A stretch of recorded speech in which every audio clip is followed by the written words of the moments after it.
Hey y'all, I thank y'all for y'all feedback and everything on the Friends um, videos I did. I was talking to a young lady today. I had to go pick up some paperwork at the health district, and I was happened to be in the wrong department. And I was standing in line talking to a lady, and she was talking about Friend and all that, and it reminded me of the videos that I did. And this is the reason why I'm doing this one. Um, you got to know what type of friend you are. You got to know what your status is. You know, you got to know what type of friends you have. Some friends in your life are toxic. Some of them just distractions, and they keep you just busy. There's a book, I forget who the author was, but they call it Boundaries. And one of the first things that she talk about is this friend from high school that she don't never hear nothing about or hear from until she needs something, or she got some overwhelming situation that she want to talk to her about, or get advice. And basically it's just to sit and listen, and she don't ever do nothing that she says. So it's just a waste of her time. So she sits there and wastes her time giving her advice, and then they don't ever follow through. So until the next time that something happens, and then they call again, and it's the same old thing. So some people, you need to take inventory of your friends in your life. Some people are just there just to waste your time, just to be a distraction, just to hold you down, to hinder you. They ain't never gonna do nothing. They ain't never gonna be nothing because they're comfortable. They like where they are. You got friends that just want to pull on you. They just constantly, because you got. I was at Chevron, I think it was yesterday. Yeah, yesterday, getting gas in the car. And I wasn't dressed no spectacular, just a dress and a shirt or whatever, or a skirt and a shirt. And I got through filling up the car, putting $40 in there, trying to fill it up. And then the receipt didn't print out, and I need my receipt for my cash back on the app that I have. So I go in there, and I've tried almost every pump at this one particular Chevron because it's in the way that I go home. So I try not to go out of my way when I do things, because, it keeps the gas steady. I know how much, and it goes in. I know how much I'm spending or whatever, because I pretty much do things on routine or whatever. That way, if something happens, I have gas. I try not to let it go past half a tank. So the receipt didn't come out, and I go into the Chevron, and there happens to be another young man in there. I don't know how old he thought I was, but I went and asked for the receipt, and he said, I said, every pump out there ain't got no paper, and it ain't got print no receipts. I need my receipts for business write-off, and I said I need it for my tax, my cash back on my app or whatever. And he had nerve to tell me there wasn't no receipts. Ain't no receipts in there either.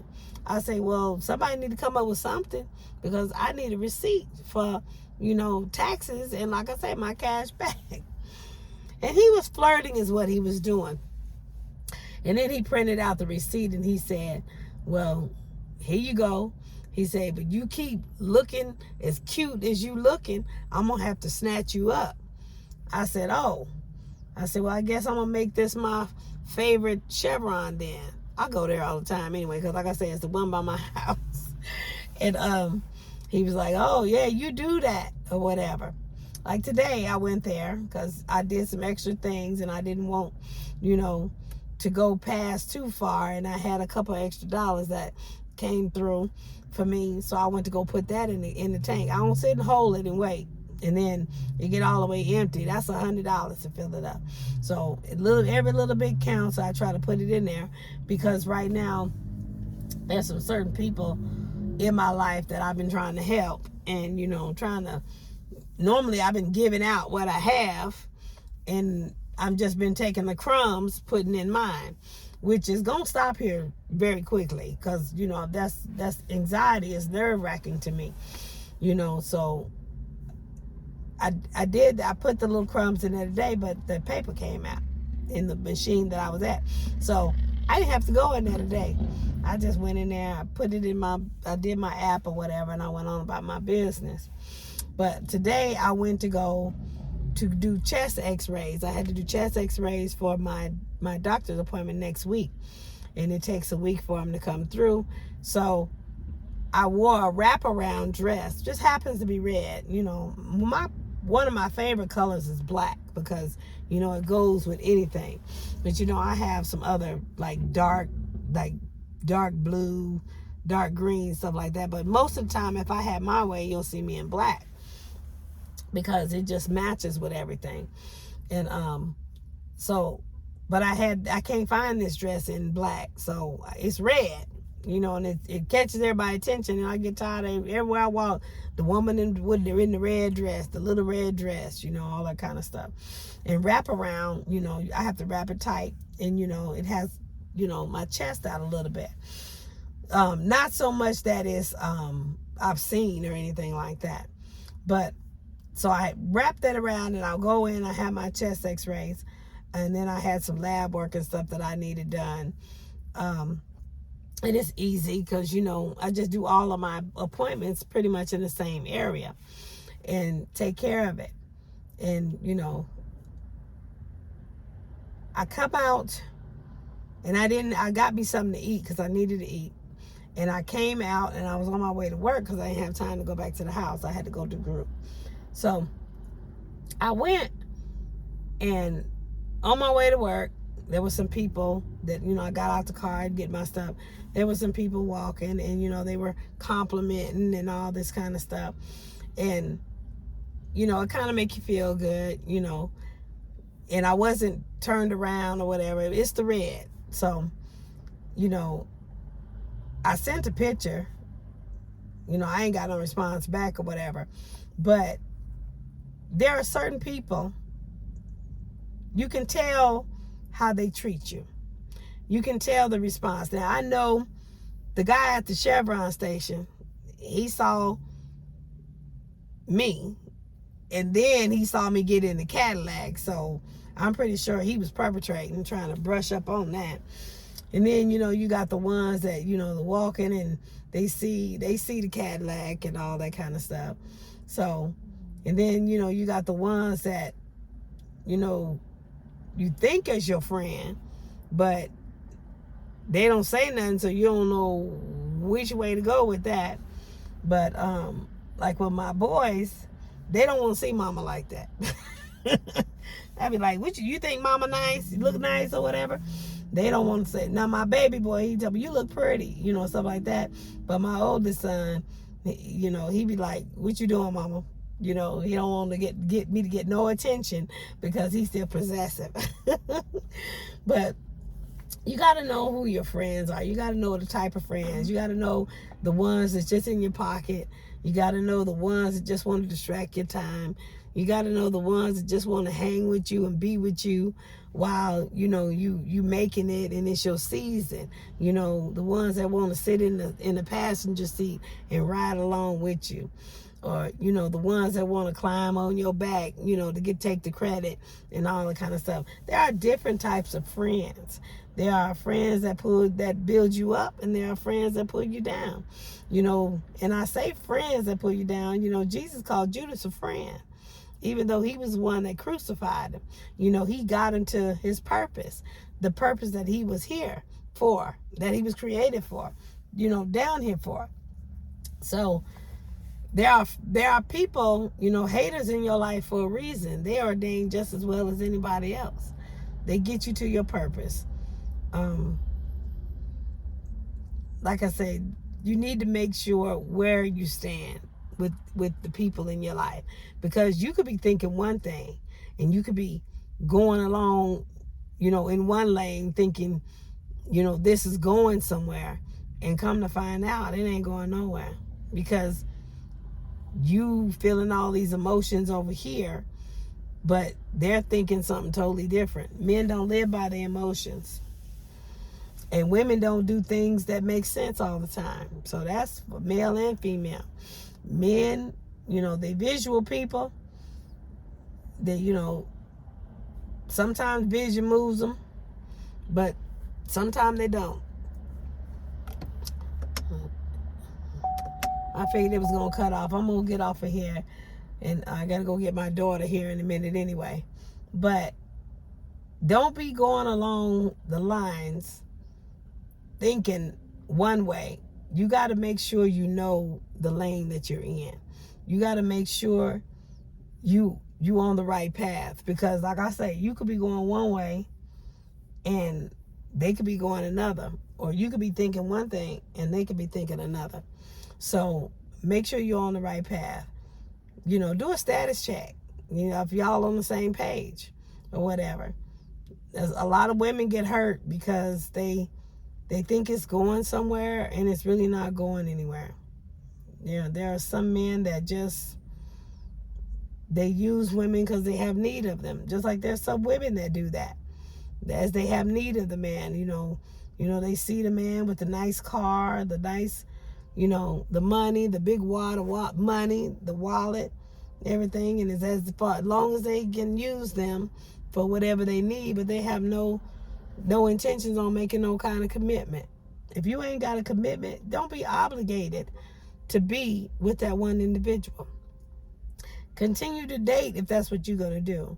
But please, like I said, the young lady at the health district today, she was talking to me. I'm the bus driver, I guess, the one that everybody want to tell all their business to. And I don't know if I got it stamped on my forehead or what, but she was down and depressed. And, the counselor in me stood up, trying to cheer her up. But how do you cheer up somebody that has a terminal disease? I'm thinking COVID or something like that. Even AIDS nowadays can be, I guess, managed because, well, maybe it ain't full-blown AIDS. There's some celebrities that have been said that they have it, but they still breathing, But this young lady has herpes. Incurable. And she got it from a man that she thought she was going to marry. And he wasn't thinking of commitment. He was thinking about living his best life until it finally took him down. He was on a rampage, mad. Herpes still exists. We got so much other stuff going on. We got COVID being talked about. We got everything else being talked about. Just because we ain't talking about herpes don't mean it ain't there. So she's very, very angry, very, very depressed. She trusted a man enough to go there without a commitment, without protection, and now she's dealing with that thing for the rest of her life. That's what I'm saying. We got to make better decisions. We got to be, if you going to fall or slip and do that, at least be protected. Now, I know, there's some men, I ain't wearing that, I can't feel that, I know they ain't changed no different from back when I was back in the day. But I was a safety girl because I just didn't believe in any and everybody leaving their stuff with me. I didn't believe in no wet spots. It's just nasty. I'm OCD. So I didn't want everybody's stuff. So, and then when I came out of that lifestyle, I got a test, and that was a long, I got all the tests I could possibly get. It was the longest week that I waited, because back then, them days, and where I was at, they really didn't have no hospital, no Quest diagnostic. So it was test after test after test. And I waited about a week and a half to get all the results, just to say that they all was negative. But, that really beat me up because I was fearful because of the lifestyle that I came out of. I was very, very afraid that I may have contracted something. I may have done something. This young, dumb, and stupid. This is back from my teens into my 20s. So that scared me enough to never do anything like that again, because I never wanted to go through that process of worrying whether one of them was going to come back positive, especially something that's fatal. So once I got that all cleared up, and I praise God for that, for keeping me through all of that, he kept me through that lifestyle.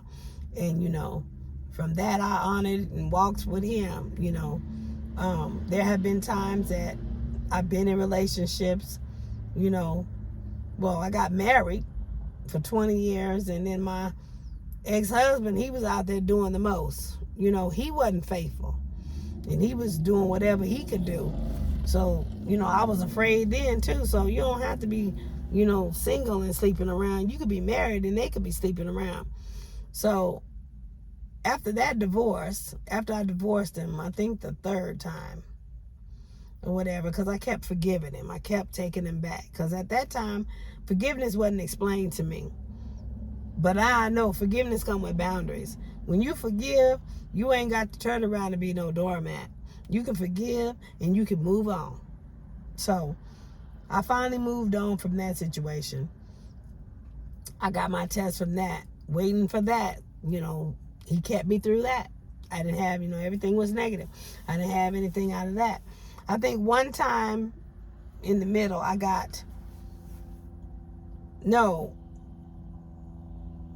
one time I divorced him and I can't remember, it was in between times, and I was dating a military guy, and I was in the world then, and I ended up catching gonorrhea, and that was a wake-up call to me. But I assumed that I was going to marry this individual. I was wifey, I was doing everything. He was telling me the sweet nothings in my ear, and making the plans, the wee. Like I say, everything I teach on here, I've been through. I wouldn't tell you nothing I ain't experience. I'm telling you experience. I'm giving you wisdom, So we went through all the motions and going through, but when D-Day came, when it was down to the wire, like, look, we gonna do this or not, he decided to move and go somewhere else. Now, later on, I found out that he got stationed somewhere else and he married somebody else. But in that time frame, when I thought I was exclusive, he got me gonorrhea. And I was thanking God that it was gonorrhea. It was curable. So I got it cured, did whatever, the medicines and everything, got that cured. And then I took some more tests after that just to make sure it didn't come back. So I started a routine to where every year, annual thing, where I would go and get those type of tests because I want to make sure nothing's laying dormant and sitting up. So just a year to praise God, just to, get the results back. Because, at that time we got Quest Diagnostic. It's going to take 2 or 3, 4 days for stuff to come back. So get that done. I can faster in that time. They come back negative. Thank you, Lord. I'm just enjoying it. So it's like my anniversary of being clean and sober. So I just praise God that he kept me through all of that. So, and then I got to the point that, if I ever decided to be with anybody or make my decision to be with anybody, I would go have another set of tests. That way they would come back negative and I'd have proof, current proof in my hand to where, because, if stuff start burning and stuff, then they want to blame woman. I'd have been through that a couple of times, and we hadn't even really done anything, and I would show them that my stuff was negative. Now, like I said, that gonorrhea time was one of the times. The other time I never did have any kind of symptoms or anything, but I don't know how they got it and I didn't or whatever, but I kept testing and it never showed up. But that gonorrhea thing, that was one when he blamed me, and I know I hadn't been with nobody, but I ain't had no proof. So I'm anal like that. I'm the type of person that I'm gonna have proof at any given time. So I keep my labs, I keep my medical record. I mean, your insurance pay for it anyway. Why not use it? So I go, that's my me time. I go and I make sure I get tested, make sure everything is good. Even if I ain't doing nothing to, they don't know that. I just go get fresh documents to say that I ain't doing nothing. Now, in the event I do decide to get close to somebody and I may think about marrying that individual, I would get tested right before, to where if anything come up, I'm anal like that. I'm going to show them the documentation. No, buddy. It's you.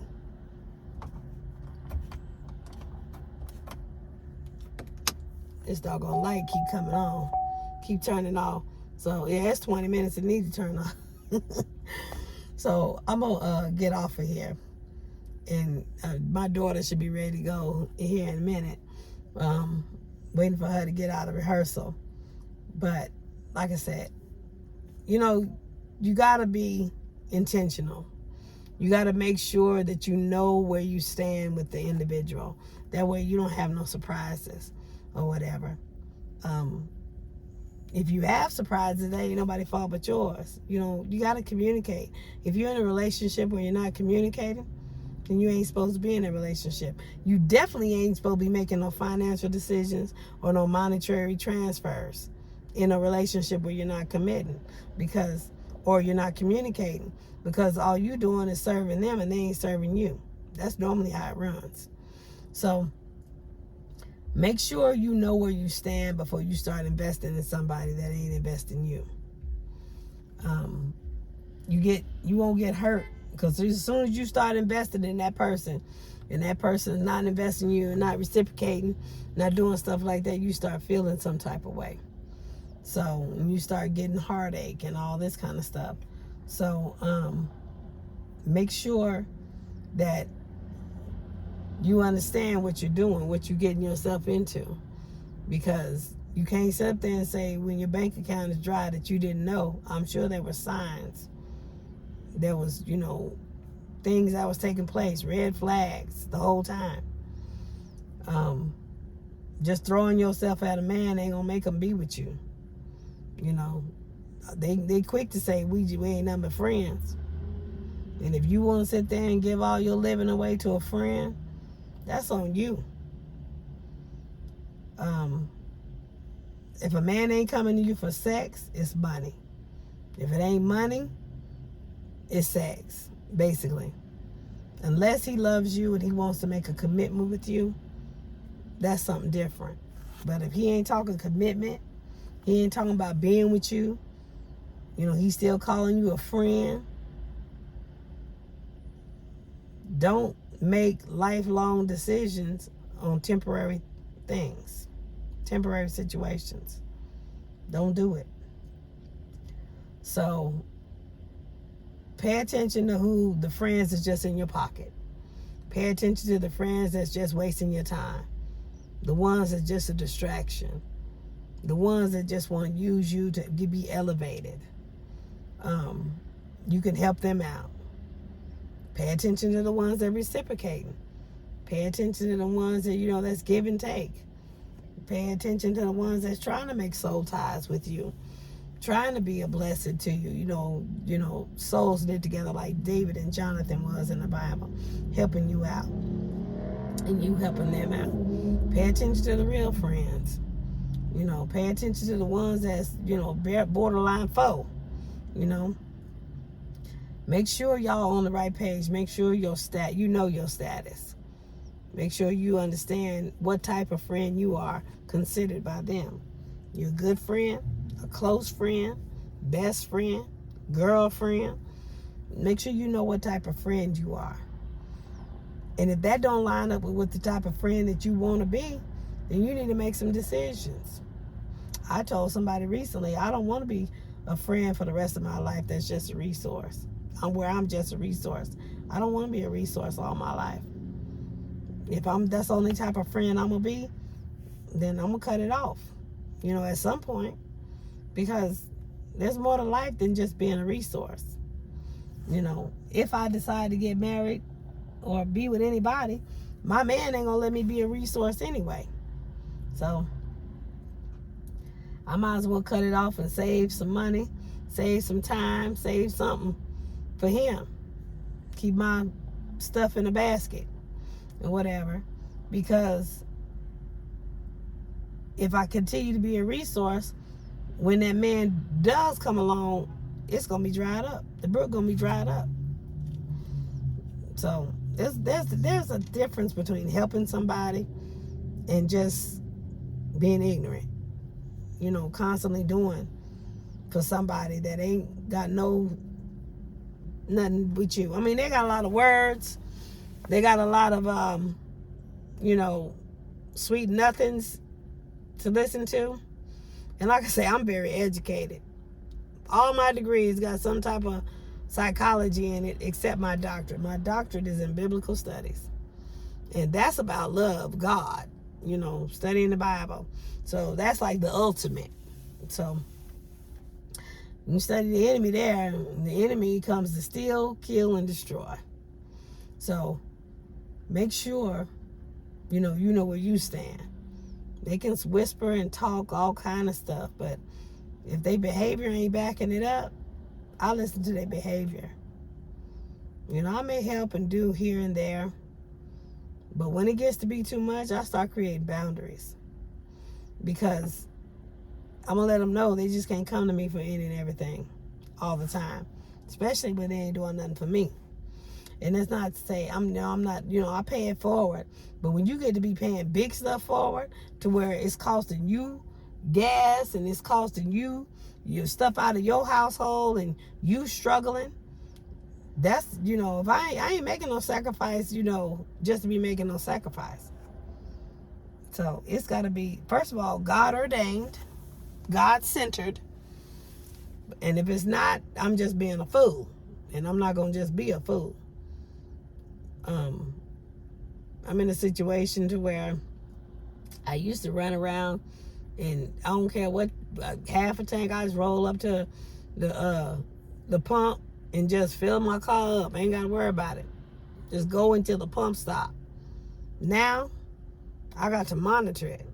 I got to look and see how much is there and put this amount in and all that kind of stuff. And ain't no commitment. It's just there, So it makes you get a check in your spirit. It makes you wonder, what am I doing this for? Is this God-centered? Or is it me being gullible, doing too much? Am I causing all this stress upon myself? Or is, this a God thing? And God will let you know. He will confirm his word. If it's more of a stress, and one thing about me with God is there's a peace, there's a liberty. If it's a God thing, when it go out, it shows up somewhere else. If it don't show up, that's me being stupid. I got to pay attention. So anyway, like I said, I'm gonna get off of here. Just pay attention to what type of friend you are. What type of, what, and I'm talking about behavior wise. I ain't talking about what they say. They can call you girlfriend, significant other.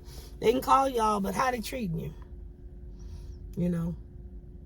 Make sure you know where you stand. At all times, be present. Be present in the moment. Don't be up your head up in the clouds, in euphoria, saying, oh, he loves me, he this, that, he that, don't be all up in the clouds, because while you up in the clouds, he down here in reality, and he just looking at you, and he just milking whatever he can out of you. So friends, girls do it too. Make a man, think he more than that. Pump his chest out. Say all good things to him. Cunning. Next thing you know, they broke. Their pocketbook is gone. Stuff like that. Make sure you're present. Make sure you're in the moment. The only place you can live is now. You can't live yesterday, and you can't live in tomorrow. You got to live now. Be present. What are you today? Don't act like a wife today if you're not nothing more than a friend. That don't go overboard, and say you don't know. Know what you're doing.